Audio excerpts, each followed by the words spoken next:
How to fix TikTok shop payment decline. In order to fix a declined TikTok shop payment, what you want to do is you have to verify your card details, ensure sufficient funds, and check for bank block as well.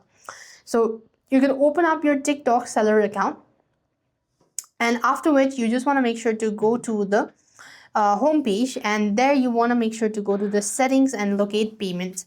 There you want to double check the card number, expiry date, and a CVV code as well, and ensure your account has enough funds and that the transaction does not exceed daily limit.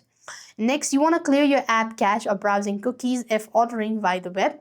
And you also want to make sure to turn off your VPN, which can cause 3D secure verification failure as well.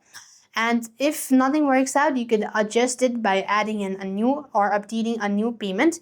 And this way you're supposed to fix TikTok shop payment decline on your device. If nothing works out, you want to make sure to contact the branch immediately or the bank so that there can be a fix as well. So with that being said, we've completed our steps. Thank you for watching. See you in the next video.